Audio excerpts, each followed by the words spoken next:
A new global study shows that banning problematic plastic products could result in economic savings ranging from $4.7 to $8 trillion between 2025 and 2040, with certain limitations and restrictions. The research, conducted by Earth Action, focuses on plastics that are most likely to end up polluting the environment, like expanded polystyrene packaging, PVC, single-use straws, and cotton buds. The study finds that an immediate global ban would be more effective and more economical in the long term than slowly phasing them out. WWF defines problematic plastics as those with a high likelihood of ending up in the environment with potentially harmful impacts on the environment and human health. There are short-term transition costs, but the long-term savings far outweigh them. These would come from lower waste management costs, fewer greenhouse gas emissions, mismanaged waste, and other associated social and environmental impacts. Currently, the world produces about 430 million tons of plastic every year. Of this, 280 million tons becomes waste and 22% is mismanaged, meaning it ends up in the environment instead of being properly disposed of. If countries take action, global plastic use could drop by up to 224 million tons and mismanaged waste could fall by as much as 74 million tons by 2040.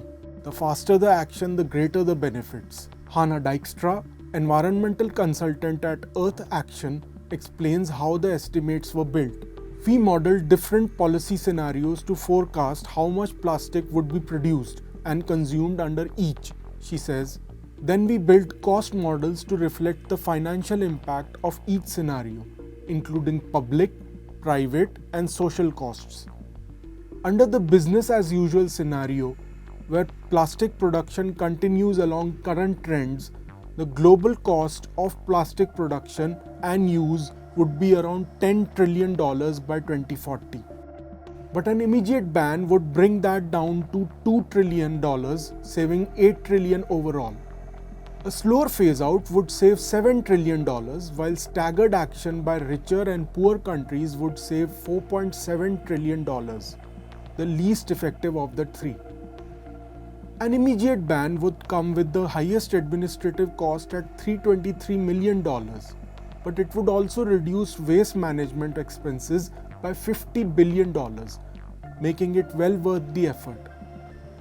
Businesses may face transition costs of around $143 million and a drop in plastic market value of $228 billion.